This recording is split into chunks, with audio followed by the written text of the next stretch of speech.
देव और ललिता एक दूसरे में तल्लीन होकर चूम रहे थे। देव ने ललिता का ऊपरी वस्त्र खोलना शुरू कर दिया और ललिता ने भी देव का कुर्ता निकालना शुरू कर दिया था। दोनों एकदम ही आपत्तिजनक स्थिति में थे। तभी अचानक उन्हें बाहर के कमरे से किसी के गिरने की आवाज आई और उसके बाद मोतीबाई के दर्द से चिल्लाने की आवाज आई। ये आवाज आते ही दोनों सतर्क हो गए और दोनों ने एकदम से अपने कपड़े पहनने शुरू कर दिए। दोनों ही घबरा गए और हड़बड़ाहट में अपने कपड़े पहने। देव मोतीबाई की आवाज सुनकर एकदम से बाहर की ओर भागा और उसने देखा कि मोतीबाई जमीन पर गिरी हुई थी और दर्द से कहरा रही थी। देव तुरंत ही मोतीबाई को संभालने लगा। मोतीबाई को उसने धीरे से उठाया और बाजू के बिस्तर पर सावधानी पूर्वक बिठा दिया। देव मोतीबाई के पैर को धीरे से मालिश करने लगा। उसने पूछा, क्या हुआ, आप किस तरह गिर गई? मोतीबाई ने कहा, मारे को के पतो होता तो गिरती कोणा। तभी ललिता भी अपने कपड़े ठीक करके दुपट्टा ओढ़कर बाहर आई। उसने मोतीबाई के बारे में पूछा। दोनों मिलकर मोतीबाई के पैर दबा रहे थे। तभी मोतीबाई ने पूछा, अरे तुम लोग भीतर के कर रहे थे?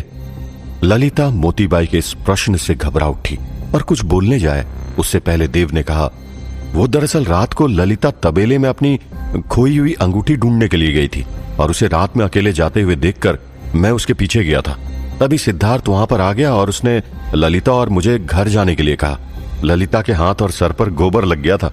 उसे वो अकेले साफ करने को नहीं हो रहा था, इसलिए मैं उसकी मदद कर रहा था। मोतीबाई को ये बात कुछ ठीक नहीं लगी, लेकिन उन्होंने इस वक्त कुछ नहीं कहा और ललिता को उन्हें गुसल खाने लेकर जाने के लिए कहा। ललिता मोतीबाई का हाथ पकड़कर उन्हें गुसल खाने लेकर गई और देव ने गहरी सांस ली। उस तरफ सिद्धार्थ, गौरी और बूढ़े बाबा नील भवन पहुंचकर बूढ़े बाबा के कमरे में जाकर बैठे थे और इस बारे में सोच रहे थे कि हनुमान जी की मूर्ति को ढूंढकर गांव में लेकर आने के लिए कौन सक्षम था। बूढ़े बाबा ने कमरे का दरवाजा बंद कर दिया और कुंडी लगाते हुए बोले, एक बात तो तय है कि हम तीनों में से कोई भी हनुमान जी की मूर्ति को ढूंढने के लिए नहीं जा सकता, क्योंकि हम तीनों की इस युद्ध में अहम भूमिका रहेगी और इस युद्ध को बीच में छोड़कर हम में से कोई भी नहीं जा सकता। तभी गौरी ने कहा, क्यों ना हम श्वेतांग यक्ष को हनुमान जी की मूर्ति को तलाश करने के लिए भेजें? सिद्धार्थ ने गौरी की बात में सहमति दिखाई। बूढ़े बाबा बोले, ये ख्याल मेरे मन में भी आया था, लेकिन ऐसा करना उचित नहीं होगा।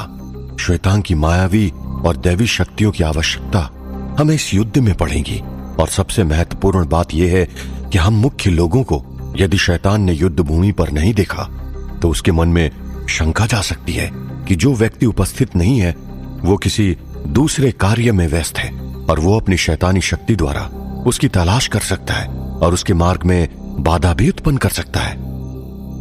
तो फिर बचा ही कौन? अब हम मोतीबाई को इस उम्र में तो ये कार्य करने के लिए नहीं भेज सकते ना। राम प्यारी हनुमान जी की मूर्ति को स्पर्श भी नहीं कर सकती क्योंकि वो काली विद्या की पुजारन है और देव की क्षमताओं पर मुझे शंका है। सिद्धार्थ ने सभी पहलुओं को सोचते हुए कहा। बूढ़े बाबा ने कहा, एक व्यक्ति है जिसे हम ये काम करने के लिए कह सकते हैं। सिद्धार्थ और गौरी दोनों ने एक दूसरे की तरफ अचंभित होकर देखा और एक ही साथ बूढ़े बाबा को पूछा, कौन? बूढ़े बाबा ने कहा, सुजान। सुजान का नाम सुनते ही सिद्धार्थ और गौरी की आंखें चमक उठी। बूढ़े बाबा ने कहा, देखो, मेरा यह मानना है कि इस काम के लिए सुजान से उत्तम और कोई नहीं रहेगा, क्योंकि सुजान शारीरिक और मानसिक स्तर पर काफी बलवान है। उसके पास कम ही सही लेकिन मायावी शक्तियां भी है। सुजान को आज तक अपनी प्रतिभा पूरी तरह से दर्शाने का मौका नहीं मिला है और तो और उसका चरित्र भी शुद्ध है। बूढ़े बाबा के इस तर्क पर सिद्धार्थ और गौरी तुरंत ही सहमत हुए। बूढ़े बाबा ने आगे कहा, सुजान आज तक शैतान की नजरों में नहीं आया है। वो हमारे साथ कई सारे मौके पर साथ में था, लेकिन अधिकतर समय पर वो अपनी धुन में अपने कमरे में बैठा रहता है और इसका होना अथवा ना होना बहुत अधिक मायने नहीं रखता। इसलिए सुजान को ना पाकर शैतान के मन में किसी भी प्रकार की शंका उत्पन्न नहीं होगी कि सुजान कहां पर है। गौरी ने कहा, यह बहुत अच्छी योजना होगी। बूढ़ी बाबा ने कहा, हाँ, बस हमें यह भूल नहीं करनी होगी जो हमने आज की है। सिद्धार्थ ने पूछा, भूल? कैसी भूल? बूढ़े बाबा बोले, हमने तय किया था कि वीरानगढ़ पहुंचकर हम इसके बारे में सिर्फ सांकेतिक भाषा में बात करेंगे, लेकिन हम तीनों इस बारे में भूल गए। हमें यह नहीं भूलना चाहिए कि शैतान के कान कहीं पर भी हो सकते हैं। सिद्धार्थ और गौरी ने भी इस भूल को स्वीकार किया और आगे से ध्यान रखने का वचन दिया। इसके बाद सिद्धार्थ और गौरी भी अपने अपने कमरे में गए और थोड़ी देर आराम करने लग गए। दूसरे दिन सुबह बूढ़े बाबा गांव के चबूतरे पर आकर खड़े हो गए और सभी गांव वालों को प्रशिक्षण के लिए एक जगह पर जमा होने का आदेश दिया। सिद्धार्थ, गौरी, रामप्यारी, देव, ललिता, मोतीबाई, मिस्टर बजाज, सुजान और बाकी के गांव वाले भी वहां पर उपस्थित थे। उसी समय श्वेतांग यक्ष भी सूरजमल, किशनलाल और मगनलाल को विश्वनाथ जी के आश्रम में सुरक्षित तरीके से पहुंचाकर लौट आया था।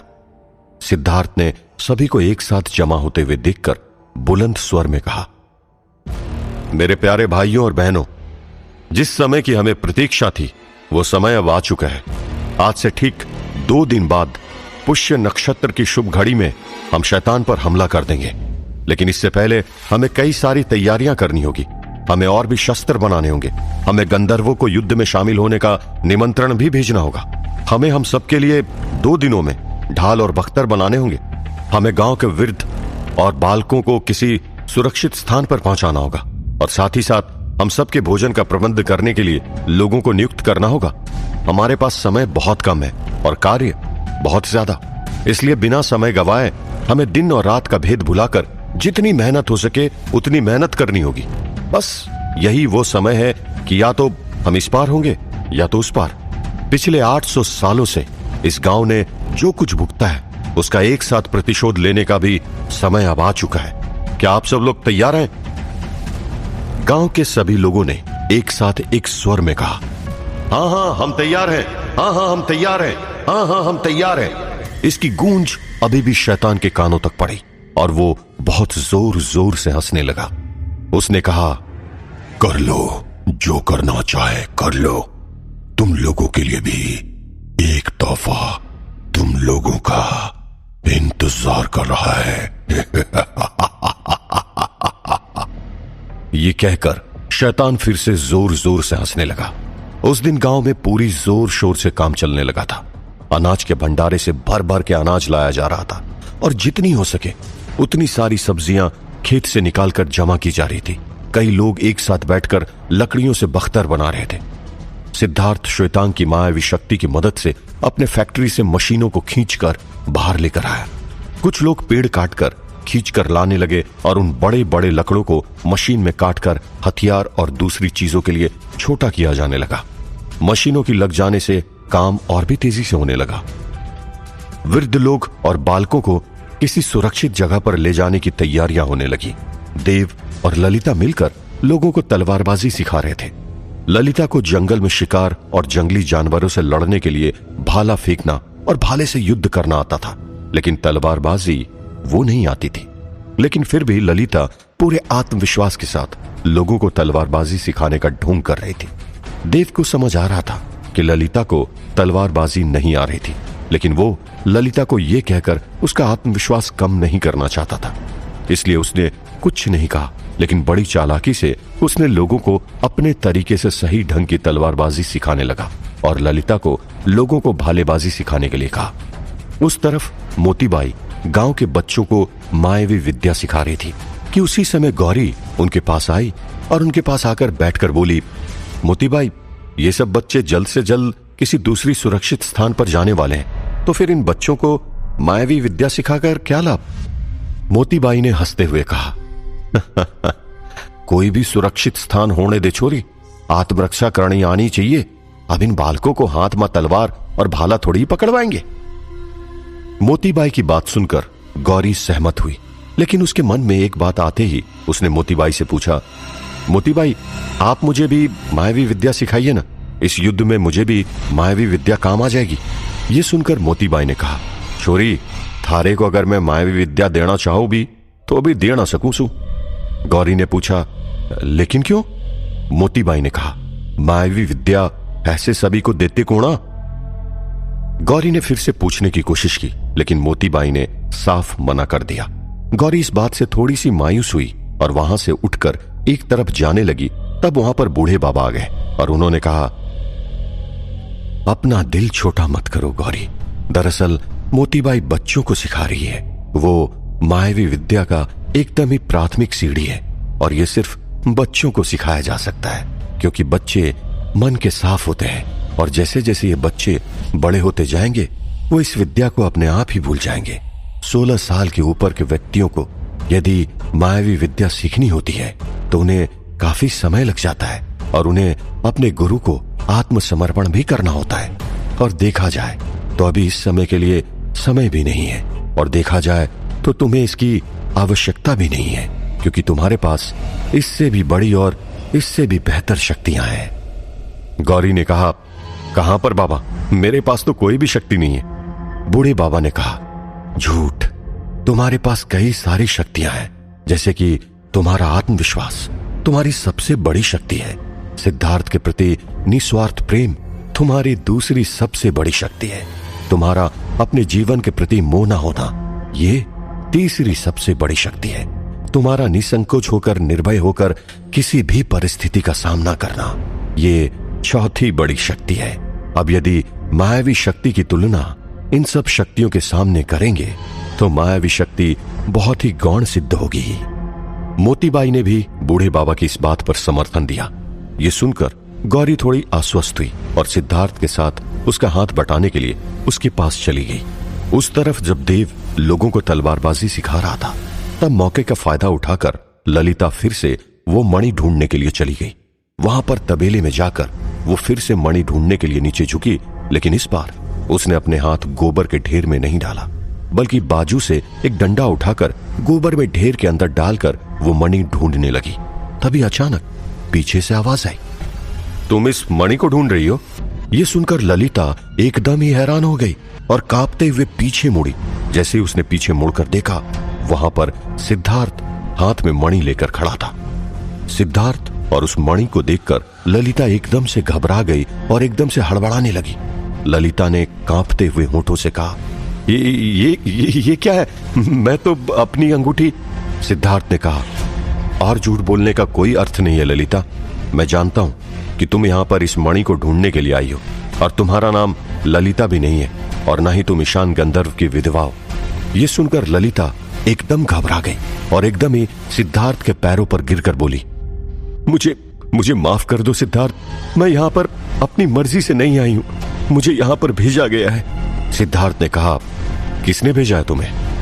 ललिता ने कहा, छाया नाम की योगिनी है, उन्होंने मुझे ये मणि लाने को कहा था। उन्होंने कहा था कि ये मणि उनके योग में काम आएगी। ये सुनकर सिद्धार्थ ने कहा, छाया? वो कोई योगिनी नहीं है। छाया शैतानी शक्तियों की स्वामिनी है और पूरी दुनिया पर राज करने के लिए अलग अलग प्रकार की चीजें करती रहती है। लेकिन तुम कौन हो? गंधर्व कन्या तो तुम हो नहीं। यह प्रश्न पूछते ही सिद्धार्थ ने ललिता को कंधों से पकड़कर ऊपर उठाया। ललिता बोलने ही वाली थी कि पीछे से ललिता को ढूंढते हुए देव वहां पर आ पहुंचा। ललिता और सिद्धार्थ को इतने करीब देखकर देव एकदम से रुक गया और उसके मन में तीव्र ईर्ष्या प्रकट हो गई। उसने ना आओ देखा न ताव, वो सीधा सिद्धार्थ के पास उस पर दोष देते हुए बोलने लगा, सिद्धार्थ, ये क्या हो रहा है? तुम तो गौरी के साथ हो ना, फिर ललिता के साथ यहां पर तुम क्या कर रहे हो? सब तुम्हें यहां का मसीहा समझते हैं, लेकिन तुम भी दूसरे मर्दों की तरह ही निकले। सुंदर लड़की देखी नहीं कि पैर फिसल गया। यह सुनकर सिद्धार्थ को गुस्सा आ गया और उसने गुस्से में कहा, देव, क्या बके जा रहे हो? देव ने कहा, सिद्धार्थ, ललिता मुझसे और मैं ललिता से प्यार करता हूं, तुम ललिता से दूर रहो। सिद्धार्थ ने तुरंत ललिता को छोड़ दिया और देव की तरफ गुस्से में आगे बढ़ा। सिद्धार्थ ने तुरंत ही जाकर देव का कॉलर पकड़ लिया और देव ने सिद्धार्थ का कॉलर पकड़ लिया। दोनों एक दूसरे पर चिल्लाने लगे। इन दोनों की चिल्लाने की आवाज सुनकर आसपास के कुछ लोग वहां पर दौड़े चले आए और दोनों को इस तरह झगड़ते हुए देखकर एकदम हैरान रह गए। सभी लोगों ने मिलकर सिद्धार्थ और देव को अलग किया। अचानक से यह दंगल देखकर गौरी, बूढ़े बाबा, मोतीबाई सब लोग वहां पर पहुंच गए। सभी लोग एकदम से देखने लगे कि आखिर वहां पर हो क्या रहा था। तभी बूढ़े बाबा ने पूछा, ये क्या हो रहा है सिद्धार्थ और देव, तुम दोनों क्यों झगड़ रहे हो? तभी देव ने चिल्लाते हुए कहा, ये सिद्धार्थ, जो गांव का मसीहा बन रहा है, आज उसका मैंने असली चेहरा देख लिया है। यह भी एक नंबर का लड़कीबाज है। यह सुनते ही गौरी ने गुस्से में चिल्लाते हुए कहा, अरे क्या बकवास कर रहे हो तुम? देव ने कहा, सच कह रहा हूं, ये जो तुम्हारा प्रेमी है ना सिद्धार्थ, वो ललिता के साथ तबेले में क्या कर रहा था वो मैंने देख लिया। सुंदर लड़की देखी नहीं कि फिसल गया। गौरी ये सुनकर एकदम ही भड़क उठी और उसने जाकर देव को एक जोरों का थप्पड़ लगा दिया और उसने कहा, होश में तो हो तुम? ये बोलने से पहले थोड़ा सोच तो लेते कि तुम किसके बारे में बोल रहे हो। देव ने कहा, अच्छे से जानता हूं कि मैं किसके बारे में बोल रहा हूं। ललिता को इस तबेले में अकेले देखकर सिद्धार्थ इस ललिता को। देव अपना वाक्य पूरा करे इससे पहले सिद्धार्थ ने कहा, ललिता नहीं है वो। यह सुनकर सभी स्तब्ध हो गए। सिद्धार्थ ने कहा, यह लड़की जो अपने आप को ईशान गंधर्व की विधवा बताकर इस गांव में आई थी, वो दरअसल ईशान गंधर्व की विधवा है ही नहीं और न ही उसका नाम ललिता है। यह लड़की ईशान गंधर्व की पत्नी तो छोड़ो, यह लड़की गंधर्व कन्या भी नहीं है। यह लड़की इस मणि के चक्कर में यहां पर आई थी और जब मैंने इसे रंगे हाथों पकड़ लिया तो यह मेरे पैरों में गिरकर गिड़गिड़ाने लगी थी और इसे जब मैंने कंधे से पकड़कर उठाया तभी यह भी यहां पर आ पहुंचा और बिना कुछ सोचे समझे जो मुंह में आया बकने लगा। यह सुनकर सभी हैरान रह गए। देव एकदम हैरानी से ललिता के सामने देखे जा रहा था। उसने ललिता से पूछा कि क्या ये सच है ललिता? ललिता ने अपनी नजर नीचे झुका दी और कहा, यह सच है। सिद्धार्थ ने कहा, और इससे यहां पर किसने भेजा है पता है तुम लोगों को? सभी लोग मौन होकर अधीरतापूर्वक सुनने लगे। सिद्धार्थ ने कहा, छाया। सभी लोग और भी ज्यादा हैरान हो गए। तभी बूढ़े बाबा ने ललिता से पूछा, कौन हो तुम बेटा? तुम कोई राक्षसी या शैतानी शक्तियों की पुजारन नहीं लगती। तुम्हारी आभा मंडल बिल्कुल काली नहीं है। बताओ आखिर कौन हो तुम? तभी ललिता ने गांव वालों को सारी कहानी कहकर बताई। ये सुनकर सभी लोग एकदम चौंक गए और ललिता की तरफ उनके मन में क्रोध उमड़ने लगा और गांव में से एक व्यक्ति ने कहा, अरे इस लड़की को यहीं पर बांध के रख दिया जाए। यह लड़की हमें धोखा देने के लिए यहां पर आई थी। तो दूसरे ने कहा, छाया द्वारा भेजी गई है, इसे फिर से छाया के पास भेज देंगे तो हमारे ऊपर और भी बड़ी मुसीबत बनकर लौटेगी। इससे अच्छा है इसे यहीं पर मार दिया जाए। यह सुनकर ललिता घबरा गई। तभी सिद्धार्थ ने कहा, शांत हो जाओ आप सब। माना कि ललिता झूठ बोलकर यहां पर आई और छाया द्वारा यहां पर भेजी गई है, लेकिन उसने हम में से किसी को कभी कोई नुकसान नहीं पहुंचाया और ना ही अभी भी नुकसान पहुंचाने का सोच रही है। अभी भी शांत मुद्रा में वो वहां पर खड़ी है और ऐसी लड़की को मारने की बात करते हुए आप लोगों को शर्म नहीं आती? क्या आप सभी लोगों ने अपनी मानवता को पूरी तरह से खत्म कर दिया है? ये लड़की यहां पर सिर्फ ये मणि लेने आई थी। ये वो मणि है जिसके बारे में आप सब में से किसी को नहीं पता। अगर वो ये मणि लेकर चुपचाप चली भी जाती तो आप लोगों के जीवन में रत्ती भर भी फर्क नहीं पड़ता। तो किस बात के लिए आप लोग डर रहे हैं? ये सुनकर सभी ने अपनी नजरें नीचे झुका दी। तभी ललिता ने कहा, लेकिन सिद्धार्थ, आपको मेरी असलियत के बारे में कैसे पता चला? तब सिद्धार्थ धीरे से मुस्कुराया। सिद्धार्थ को ललिता की असलियत किस तरह पता चली थी? क्या ललिता की वास्तविकता जानने के बाद उसे जंगल जाने दिया जाएगा?